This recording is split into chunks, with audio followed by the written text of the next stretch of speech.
자, 우리 이번 주가 사사기 묵상을 마치고 이제 요엘서를 함께 묵상하는 중에 있습니다.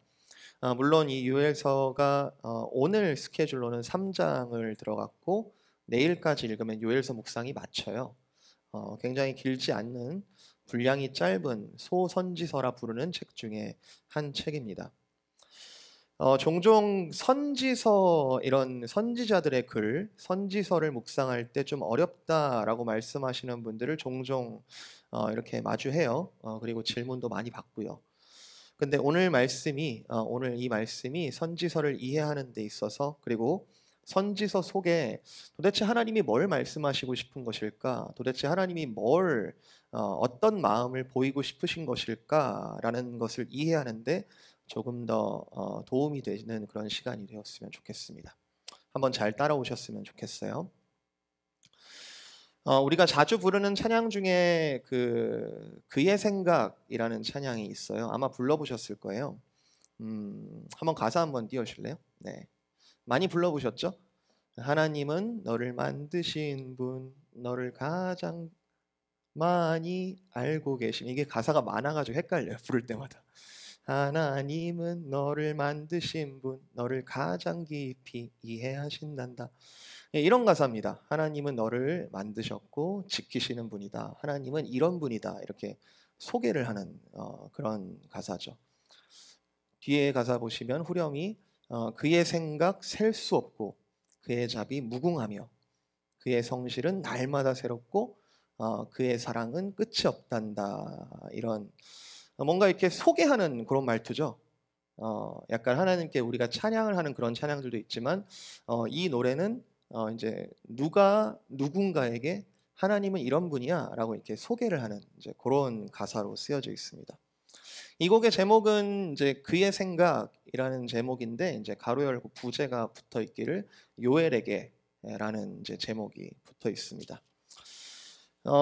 이 곡을 지으신 분이 누군지 뭐 아시는 분들도 있겠지만 이분의 아들 이름이 요엘이에요. 이분의 아들 첫 번째 아들 이름이 요엘인데 그 아들 요엘이에게 하나님은 이런 분이야라고 이렇게 소개를 하는 내용입니다.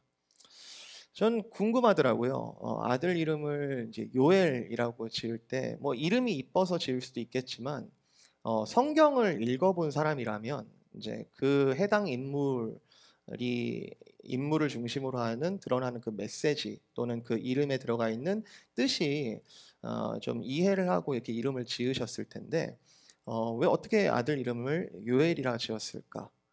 요엘서에서 등장하는 하나님은 도대체 어떤 분이실까? 이번 주 말씀을 좀 연구하면서 계속 이 노래가 좀 생각이 나는 거예요.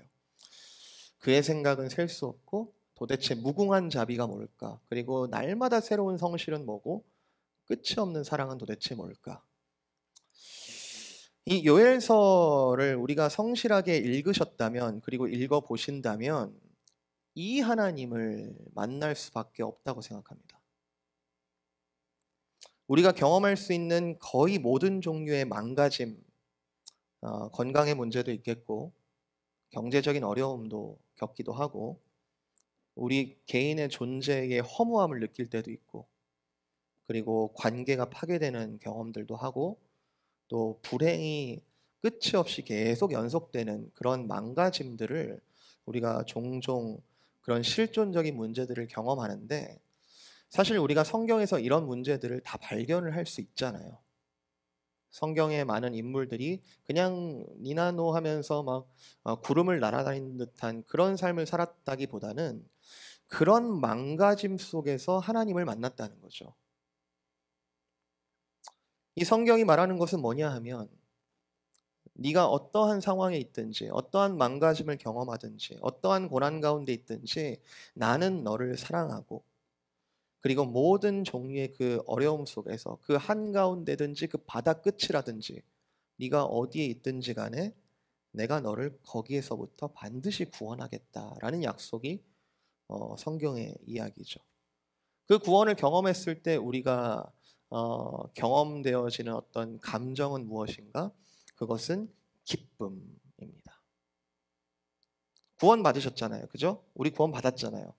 그럼 우리가 기본적으로 느끼는 정서는 뭐라고요? 기쁨인 거죠. 그게 성경의 메시지거든요. 오늘 요해서를 같이 보겠지만 그게 성경의 메시지거든요. 그게 우리가 예수를 믿는 이유거든요. 어두운 이 땅에 예수 그리스도가 오셨다는 거, 어두운 이 땅에 우리를 구원하시러 예수 그리스도께서 오셨다는 거, 그게 성탄절이고 이번 주에 우리가 그 예수 그리스도를 기뻐할 수 있는 이유라는 거죠.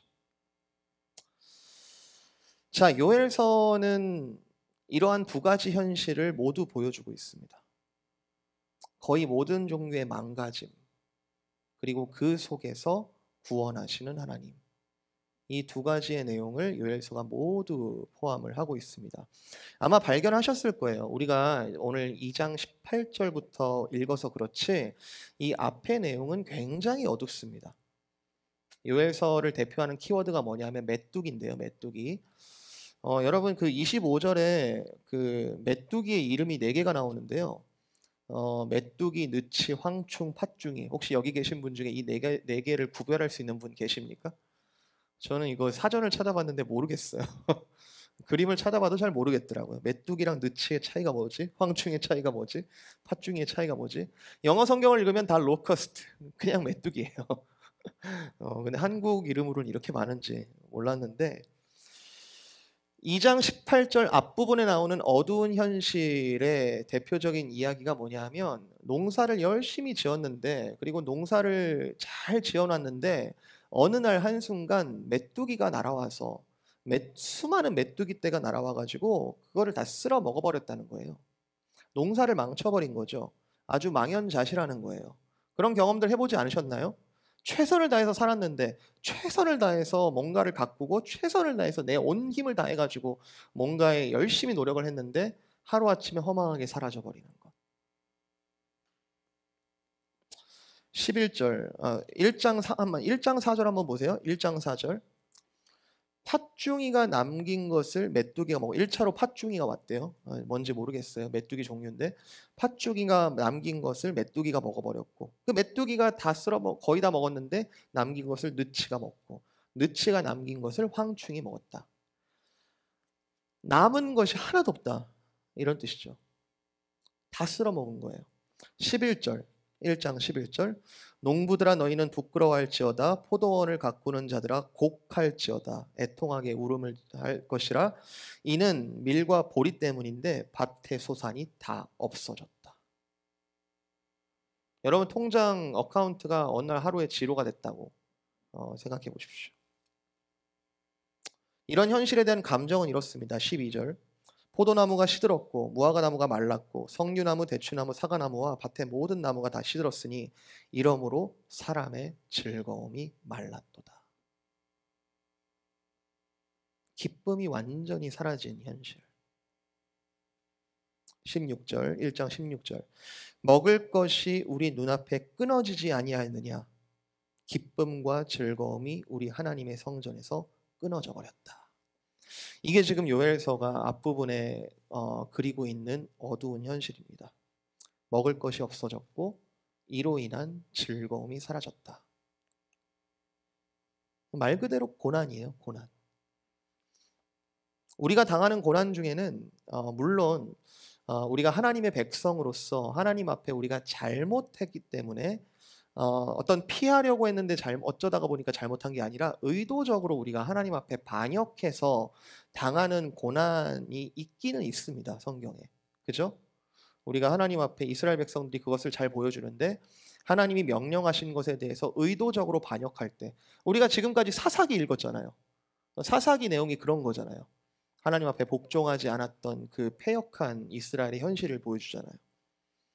그렇지만 우리가 당하는 고난 중에는 솔직히 말하면 설명할 수 없는 고난들이 있는 것이 사실입니다. 그걸 다 그리스도인들을 향한 어떤 세상의 공격이라고 프레임을 씌울 수도 없어요. 성경에서도 욥기의 고난을 여러분 보시면은 하나님의 큰 틀 안에 있죠. 욥이 당하는 고난은 하나님의 손 안에 있는 거 맞습니다. 그렇지만 그게 다 하나님 때문이다. 전부 다 이게 하나님 때문에 욥이 그렇게 고난을 당하는 거다라고 말할 수 없고 이게 다 욥 때문에 그렇다라고 말할 수도 없습니다. 설명할 수 없는 고난들이 있어요. 설명할 수 없이 당하는 우리의 어려움들이 있어요. 우리 삶이 그래요. 이유를 다 설명할 수 없는 고난의 현실들이 있습니다. 깔끔하게 누구의 책임으로 돌리기 어려운 두려운 나날들이 있습니다. 모든 이들에게 보여지는 고난도 있고요. 그리고 누구에게도 말 못할 고난도 있습니다. 어느 누가 어느 누구의 인생에 대해서 간단하게 평가할 수 있는 것이 아닙니다. 요엘서에 보여지는 이 농부의 탄식, 농부들의 이 탄식들, 정성스럽게 지은 농사가 하루아침에 메뚜기가 쓸어간 이런 상황, 여러분 혹시 경험해 보신 적이 있으신지요? 하나님을 믿음에도 불구하고요. 제가 읽기에 요엘서는 이 고난이 왜 생겼냐, 뭐 때문에 생겼냐, 누가 잘못해서 생겼냐라는 고난에 대한 원인을 찾는 것에 힘을 많이 쏟는 것 같지는 않습니다. 이게 왜 생겼지? 나한테 왜 이런 일이 생겼지? 내가 왜 이렇게 어렵지? 라는 그 고난의 이유에 대해서, 원인에 대해서 많이 설명하는 것 같지는 않습니다. 물론 이제 2장 13절 같은 경우에 2장 13절 너희는 옷을 찢지 말고 마음을 찢고 너희 하나님 여호와께로 돌아오라 라는 구절을 보면 그렇죠. 하나님 앞에 어떤 회개를 촉구하는 구절도 분명히 있습니다만 저는 요엘서 전체를 읽어볼 때 고난의 이유를 우리에게 설명을 하려고 설득하려고 이 요엘서가 쓰여졌다기보다는 더 중요한 메시지를 우리에게 전달하고 있다고 생각합니다. 그것은 우리의 현실이 어떠하든지 간에 우리는 여호와를 기뻐할 수 있을까라는 질문입니다. 우리의 현실이 얼마나 어려운 상황에 또는 이해할 수 없는 상황에 처해지든지 간에 우리는 하나님을 믿는 백성은 하나님의 자녀된 우리들은 하나님을 기뻐할 수 있을까라는 질문에 대해서 요엘서는 있다라고 말하는 거예요. 그리고 우리에게 믿음의 대답을 함께 요구하는 거죠. 우리도 기뻐할 수 있을까? 쉽게 대답이 안 나올 수 있어요.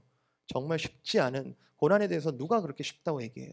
쉽지 않아요. 그러나 성경에서 말하는 우리의 궁극적인 인생의 그림에서 어떤 상황에 처해질지라도 여호와를 기뻐할 수 있을까?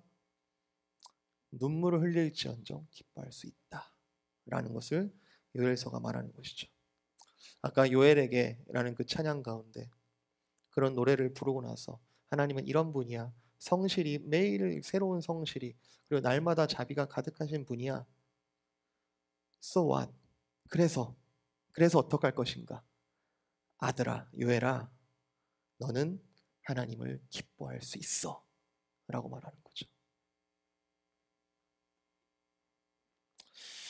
자, 요엘 선지자는 이 메시지를 전하고 싶다라는 걸 여러분 기억하시기 바랍니다. 하나님의 중요한 메시지. 망연자실하게 엎어져 있는 이스라엘 백성에게 너희는 강력하게 기뻐할 수 있고 너희는 기뻐하라라고 하는 명령을 여러분 오늘 발견하셨을 겁니다. 21절, 2장 21절. 땅이여 두려워하지 말고 기뻐하며 즐거워할지어다 여호와께서 큰 일을 행하셨다. 23절. 시온의 자녀들아 너희는 너희 하나님 여호와로 말미암아 기뻐하며 즐거워할지어다. 기뻐할 수 있는 이유는 뭐죠? 19절 한번 보실래요? 19절. 여호와께서 그들에게 응답하여 이르시기를 내가 너희에게 곡식과 새 포도주와 기름을 주리니 너희가 이로 말미암아 흡족하리라. 내가 다시는 너희가 나라들 가운데서 욕을 당하지 않게 할 것이다. 이유가 있어요. 그냥 아무 이유 없이 그냥 기뻐하라는 거 아니에요. 내가 너희가 잃어버렸던 것을 vindication, 신원해 주겠다, 갚아 주겠다, 다시 채워 주겠다라는 약속이 붙어 있는 거죠. 그래서 너희가 기뻐할 수 있고 기뻐하라라는 것이죠. 요엘서 전체 맥락에서는 메뚜기 떼가 이렇게 덮은 것이 이제 고난의 주요한 묘사인데 20절 같은 데 보면은 북쪽 군대를 떠나게 하고 그 앞에 부대는 동해, 서해 다 이렇게 사라지게 할 것이다. 어제까지 뒤덮었던 그 메뚜기 떼가 하루아침에 사라지게 내가 만들어줄 것이다. 22절. 시온의 자녀들아 기뻐해라. 왜냐하면 너희를 위하여 비를 내려주실 것이고 이른 비, 늦은 비를 적당하게 예전처럼 내려주실 것이다. 24절. 마당에 밀이 가득해질 것이고 그리고 너희의 그 독은 곡식들이 똑 떨어지는 것이 아니라 새 포도주와 기름이 넘치게 될 것이다. 성경의 대표적인 기쁨의 이미지죠. 포도주가 그리고 기름이 너에게 떨어지지 않을 것이다. 너에게 아주 풍성한 기쁨이 채워질 것이다. 여러분, 성경은요 생각보다 직설적입니다. 성경을 어렵다라고 많은 분들이 호소하시지만 성경은요 어떤 아카데믹한 그런 준비가 되어 있지 않는, 그리고 믿음으로 읽는 누구에게나 이해할 수 있는 언어들로, 그런 내용들로 쓰여져 있습니다. 생각보다 직설적이에요. 성경이 어렵다고 생각하는 건 우리의 편견일 수 있고요, 어쩌면 우리의 믿음 없음에 대한 증거일 수도 있습니다. 기뻐할 수 있대요. 기뻐할 수 있대요. 너무 심플하게 기뻐할 수 있대요. 요엘서가 말하는 기쁨은요, 이게 머지않아 당장에 이루어질 기쁨, 그러니까 너희 참고 기다려라, 언젠가는 기뻐할 것이다 정도가 아니라 기쁨이 지금 당장 이루어질 거라는 그런 시제가 쓰여지고 있어요. 18절 보실래요? 그때 여호와께서 자기의 땅을 극진히 사랑하시어 그의 백성을 불쌍히 여기실 것이라. 미래 시제처럼 쓰여졌죠. 근데 거기 그 각주 달려있는 성경책 있으신 분 있으세요? 거기 이렇게 각주가 이렇게 달려가지고 밑에 보면 뭐라고 써 있냐면 히브리어에서는 이것이 과거사로 쓰였다 이렇게 써 있어요. 무슨 말이에요? 여호와께서 자기의 땅을 극진히 사랑하셔서 그의 백성을 불쌍히 여기셨다. 언젠가 하나님께서 할 수도 있고 안 할 수도 있는 그런 어떤 그 보장할 수 없는 약속을 지금 얘기하시는 것이 아니라 여호와께서 지금 너희가 바로 느낄 수 있을 정도로 극진하게 너희를 사랑하시고 불쌍히 여기시고 계시다. 그리고 또한 이 약속은 여호와의 날이라고 표현된 아주 종말적으로 아주 영원의 시간 가운데서 완전하게 성취될 그런 우주적이고도 궁극적인 기쁨에 대한 약속이기도 합니다. 그러니까 약속이 지금 당장 이루어질 것 같은 또는 이루어진 이런 기쁨을 표현하고 있기도 하면서도 동시에 영원히 잃어버리지 않을 그 기쁨에 대해서도 지금 동시에 표현하고 있는 것이죠. 무슨 말이에요? 가까운 기쁨이든 어떤 멀어 보이던 기쁨이든 나 여호와는 이것을 완벽하게 성취하겠다. 나 여호와는 너희의 그 아파하는 현실 가운데, 고난의 현실 가운데 모든 시간의 구석구석에 완벽하게 기쁨을 약속하겠다 라는 구절이죠. 누가 이 말씀을 꼬아서 읽나요? 이렇게 써있지만 난 모르겠는데. 성경 굉장히 직설적으로 써 있잖아요. 기뻐할 수 있다, 기뻐하라 라고 명령하고 있잖아요. 참 이상한 것이 인간은요, 여러분 그런 말이 있죠. 있을 때는 모르다가 없어 봐야지 안다고. 그런 말 있죠. 있을 때는 행복한지 잘 모르다가 없어져 봐야지 그게 행복인 줄 안다. 이거 우리가 맨날 경험하는 얘기잖아요. 우리에게 기쁨을 이미 주셨는데, 에덴 동산의 기쁨을 이미 주셨는데, 풍성하고도 완전한 기쁨을 이미 주셨는데 인간이 그 기쁨이 기쁨인지 잘 몰랐습니다. 그 기쁨을 잃어버렸죠. 기쁨이 있을 때는 그게 기쁨을 잘 모르다가, 참 희한한 것은 이게 하나님의 역설적인 은혜 중에 하나인데, 기쁨이 없어졌을 때 그 기쁨을 역설적으로 소망하고 갈망하게 만든다는 거예요. 환한 빛 가운데 있으면 그게 환한지 잘 몰라요. 그냥 눈이 멀기도 하고요. 환한지 잘 몰라요. 그런데 진짜 그 빛이 밝은지는 언제 아냐면 어두울 때 그 빛이 비췄을 때 그게 진짜 빛인 줄을 알게 되는 거죠. 자, 이 요엘서의 이 기쁨에 대한 확실한 약속, 그리고 우리도 여전히 갖고 있는 인생의 어두운 현실, 여러분 어떻게 이해해야겠습니까? 이거 여러분 우리가 어떻게 받아들여야 되겠습니까? 성경은 뭐라고 말하고 있다고요?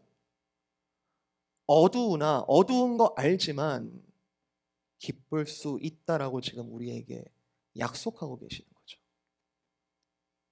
성도에게는 여호와 하나님으로 말미암아 이미 이 기쁨은 아까 당면한 그 시간 가운데 성취된 그 기쁨, 이미 이 성도들에게는 이 기쁨이 성취되었고, 게다가 우리가 어려움들을 겪고 있지만 장차 완전하게 성취될 이 기쁨이 있다라는 것을 우리가 믿는다면 우리 삶에 엄습하는 어두움과 두려움은 영원한 것이 아니다라고 우리는 분명하게 말할 수 있어야 됩니다.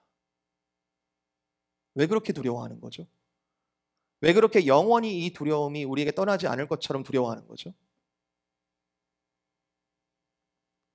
하나님의 자녀에게 있는 어두움과 두려움은 일시적인 겁니다. 주 안에서 어두움과 두려움은 영원할 수 없습니다. 만약에 영원하다고 우리가 믿어버린다면 오늘 이 말씀과 모순이에요.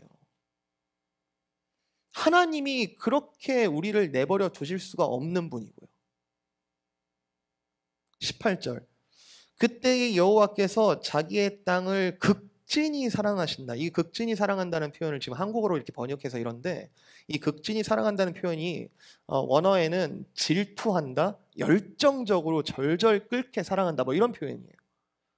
여호와께서 너희를 사랑하시는 것이 너희를 극진하게, 누가 뺏어가면 질투가 날 정도로, 그리고 너희의 그 사랑스러움에 대해서 한 번도 눈을 떼지 않을 정도로 내가 열렬하게 사랑한다, 이런 뜻이에요. 질투하고 열정적인 사랑. 그리스도의 십자가 죽음은 여러분 영원하지 않습니다. 단 3일이었어요. 그리스도 십자가의 죽음은 영원하지 않고 그 십자가의 죽음은 부활의 기쁨을 향하여 당겨진 활시위 같은 거죠. 이제 곧 부활이 온다라는 신호탄이죠. 여기서 확장되는 우리 인생에 있어서 중요한 적용의 의미가 있다고 생각합니다. 그리스도의 죽음이 영원하지 않은 것처럼 성도의 고난이란 기쁨을 향하여 당겨진 활시위와 같다. 쉽다고 말 안 했습니다. 고난이 쉽지 않아요. 저도 이번 주에 겪은 고난들이 있습니다. 그러나 성경에서 우리에게, 하나님께서 계속해서 우리에게 반복하여 말씀하시는 것은 성도의 고난을, 자녀의 고난은 기쁨을 향하여 당겨진 활시위와 같다.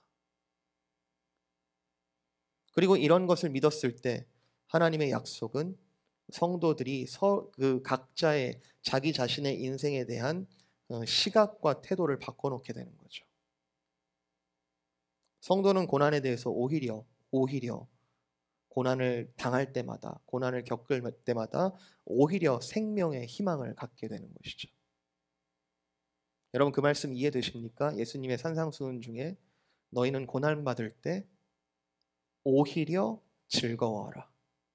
하늘의 상이 너희에게 큼이라. 약속을 반복하여 얘기하고 계세요.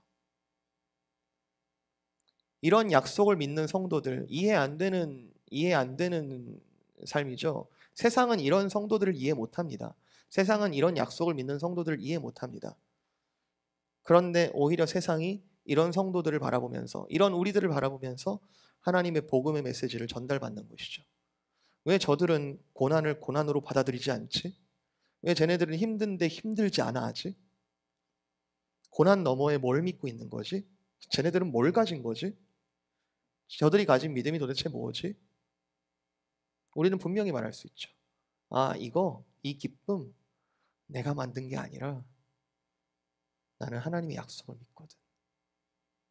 하나님이 우리를 기뻐하시겠다, 기뻐하게 만드시겠다 라고 약속해 주셨거든.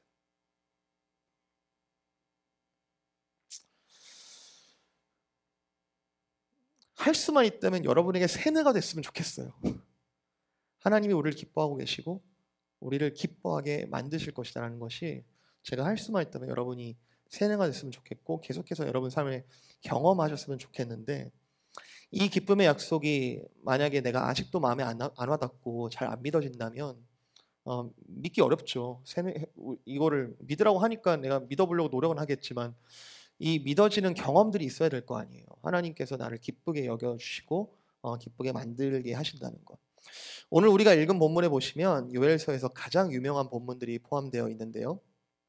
28절 이하의 본문이 여러분 보셨을 겁니다. 이 본문은 어디에 인용된 본문이냐면 사도행전 2장에 예수님께서 약속하신 성령이 오순절에 강림하셨던 그 신비로운 그 사건에 대해서 베드로 사도가 그 성령 강림한 그 사건에 대해서 이것은 그리스도로 인한 구약의 약속의 성취다라고 선언을 할 때 인용된 구절입니다. 지금 막 방언이 터지고 막 하나님의 메시지들이 막 담대하게 선언되고 막 이런 이해할 수 없는 막 이렇게 현상들이 일어나고 있을 때 베드로가 뭐라고 했냐면 이것은 요엘서의 성취다. 구약에는 특별한 사람에게만 하나님의 영이 부어졌는데 구약에는 특별하게 뭐 제사장이라든지 특별하게 사사들이라든지 특별하게 이 전쟁을 앞두고 있는 이스라엘 유다의 왕들이라든지 특별한 사람들에게만 부어지던 하나님의 영이 그 거룩한 영이 성령이 이제는 그리스도를 주로 고백하고 믿는 자들 누구에게나 부어지게 됐다라는 이 요엘서의 성취가 성령 강림을 의미한다라고 이야기하는 것이죠. 그러니까 성령의 임재, 신약적인 사건인 그 오순절 성령의 임재 사건은 요엘 선지자가 말했던 그날에 내 영이 만민에게 부어질 것이다 라는 약속의 성취가 이루어졌다는 뜻입니다. 자, 여러분 이해하시기를 구약 성경에서 행복의 조건이 뭐냐면요. 구약 성경에서 말하는 행복의 조건은 뭐냐면 얼마나 하나님의 백성이 하나님의 그 말씀에 얼마나 귀를 기울이고 얼마나 복종하는지 하나님과의 거리가 얼마나 가까워지는지가 행복의 조건입니다. 율법이 말하는 것이고요. 율법이 약속하는 거예요. 그 명령과 부르심에 내가 하나님께 얼마나 가까이 있는가, 얼마나 기뻐하는가, 그것이 진정한 행복 그리고 기쁨의 조건이라고 말합니다. 잠언서 읽어보셨잖아요. 아주 귀가 따갑게 듣잖아요. 아들아, 내 아들아, 여호와를 경외해라. 제발 여호와를 기뻐해라. 제발 그 여호와의 말에 귀를 기울이라. 왜냐하면 그것이 행복이다라고 이야기하는 것이죠. 여러분 그런 논리라면 지금 우리에게도 마찬가지입니다.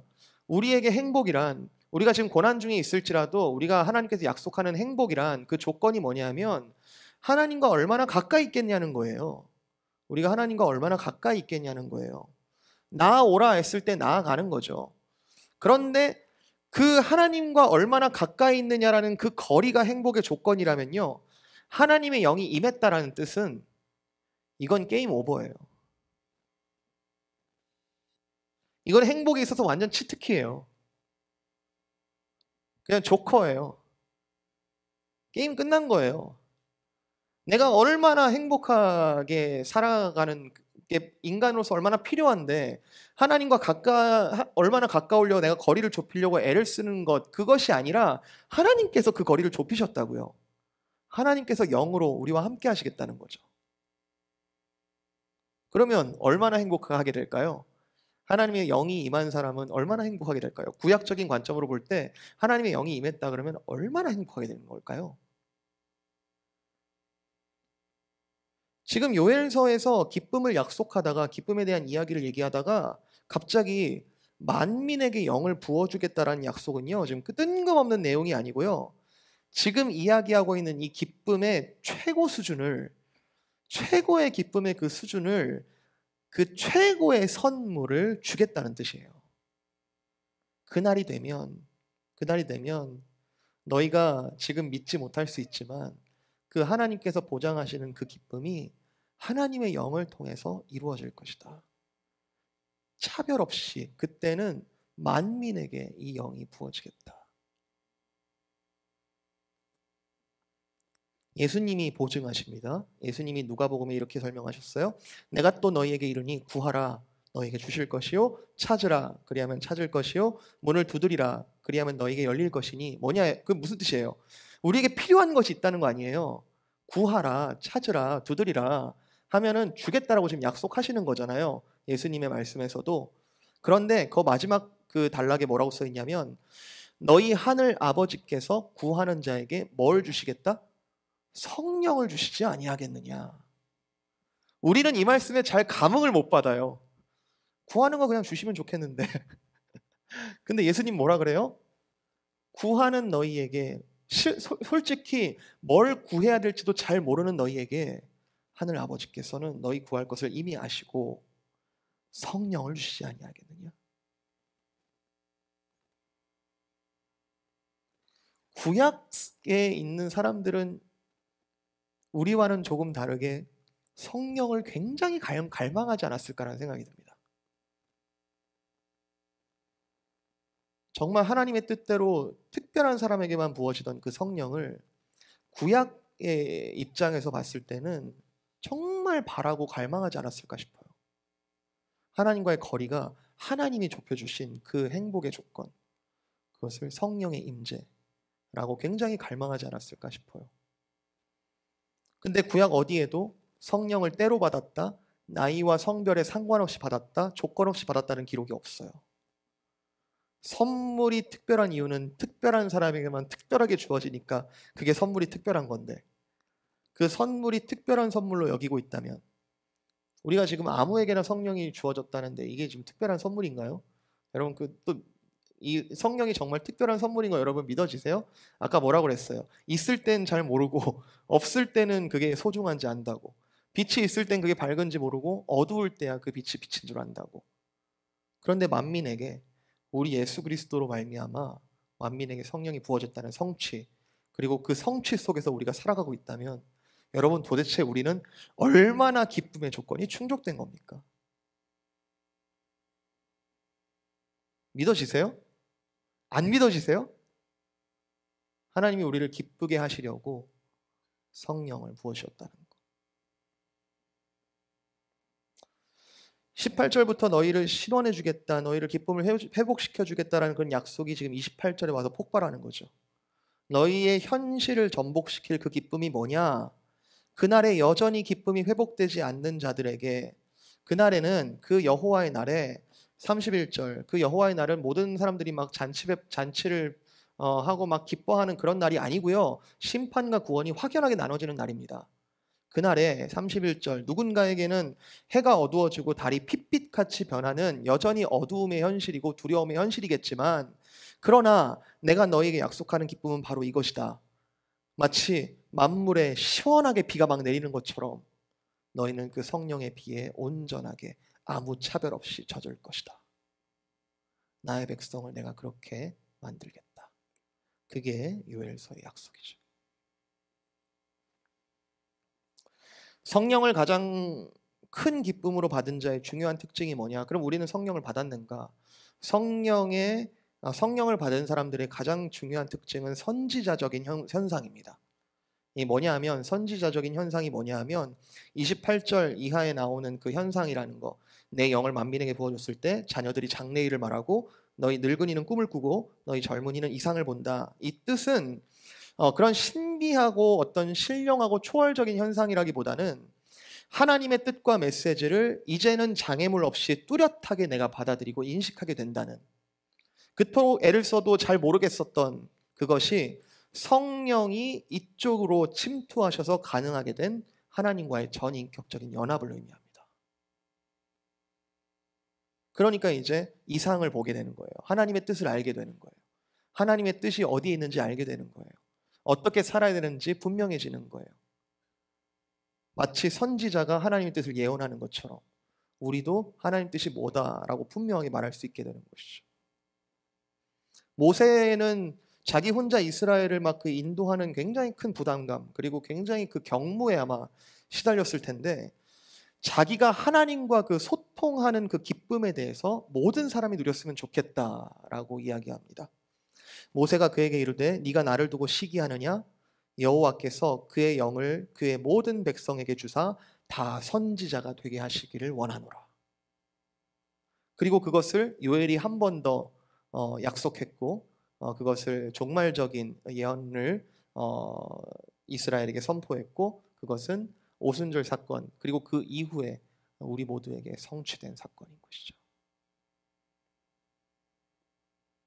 요엘은 이 이스라엘의 어두운 현실 속에서, 메뚜기가 모든 것을 다 쓸어간 현실 속에서 하나님의 사랑을 발견했고, 그리고 하나님의 영이 비같이 만민에게, 만물에게 내려서 새 생명이 다시 일어나고 큰 기쁨이 회복되는 약속된 현실을 보았던 것입니다.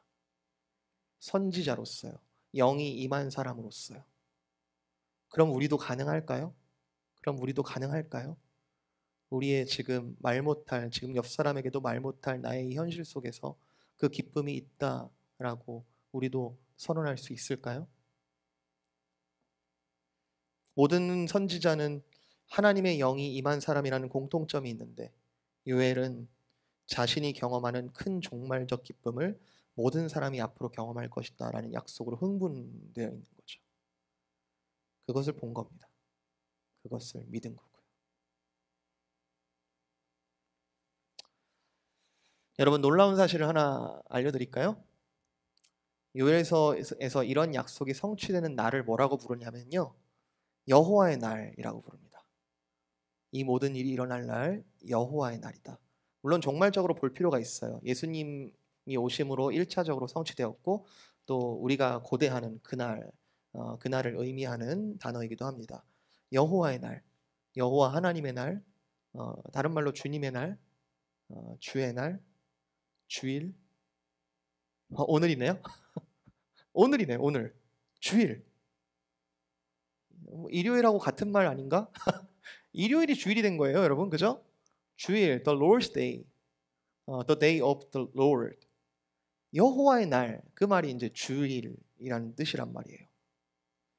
신약의 성도들이 예수님께서 부활하신 날을 주의 날이라고 부르기 시작했습니다.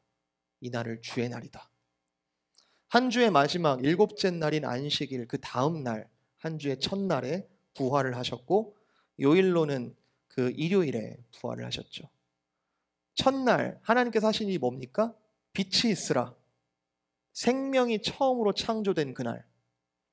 그리고 그날이 예수님께서 사망 권세를 이기시고 새 생명으로 온 세상에 큰 기쁨을 선포한 날. 다시 살아나셨다라는 큰 기쁨을 선포한 날이 바로 일요일 주일이죠. 주의 날.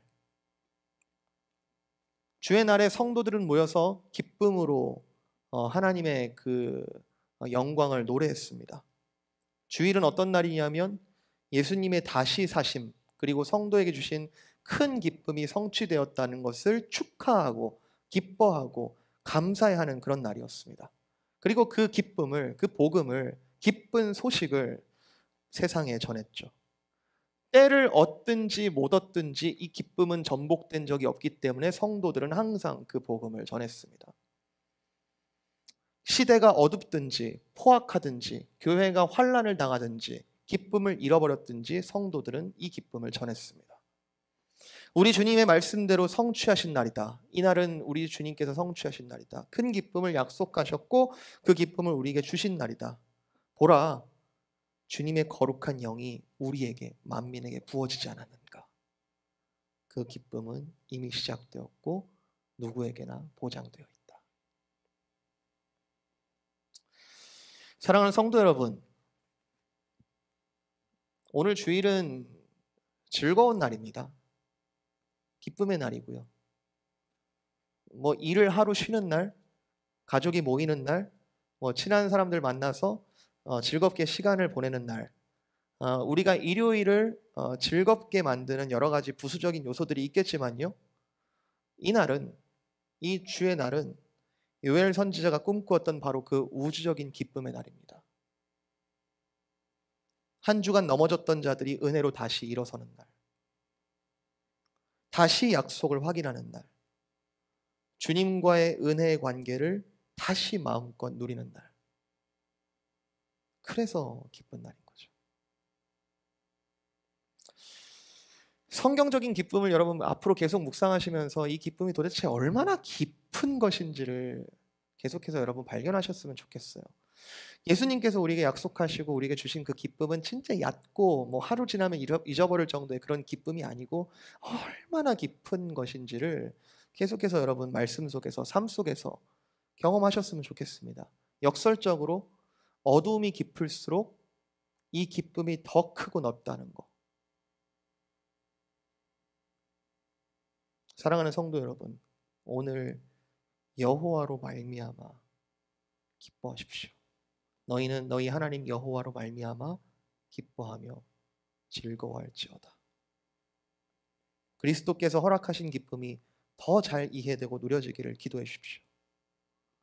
성령께서, 우리에게 이미 임하신 성령께서 우리를 도우실 것입니다. 주변의 어려운 이들이 기쁨을 회복할 수 있도록 여러분이 가진 기쁨으로 격려하시고 기도해 주십시오. 우리는 말씀에 의지해서 말씀을 믿기 때문에 그렇게 축복할 수 있는 권리가 있습니다. 이번 주에 성탄절이 있는데 하나님이 이 땅에 육신의 몸을 입고 이 땅에 임하셨다라는 것은 성경에서 말하는 성경적 기쁨의 절정입니다. 클라이맥스예요. 천사들이 우리에게 말해줬죠. 지극히 높은 곳에서는 하나님께 영광이요 땅에서는 하나님이 기뻐하신 사람들 중에 평화로다. 오늘 우리 성탄 축하 연주회도 있고 그런 음악으로 표현되는 우리 마음에 정말 풍성한 기쁨이 되었으면 좋겠고요. 그리고 저와 여러분의 그 한 주, 이번 주 한 주가 성탄을 고대하면서 기다리는 그 한 주가 기쁨이 서로 나누어져서 30배, 60배, 100배의 결실도 있었으면 좋겠고요. 그리고 우리 토요일에 이제 성탄절을 맞이하는데 성탄 감사 예배 가운데 정말 이 교회가 우리 스스로 기쁨을 만들어내는 것이 아니라 그 주님의 긍휼하심을 입고 우리가 결코 만들어낼 수 없는 그 하늘의 기쁨이 충만하게 채워지는 성탄절이 되었으면 좋겠습니다. 세상의 뉴스도 한 해의 허무함도 여호와로 말미암는 이 기쁨을 전복시킬 수 없다는 것을 선언하는 이번 한 주가 되시기를 주님의 이름으로 축복드립니다.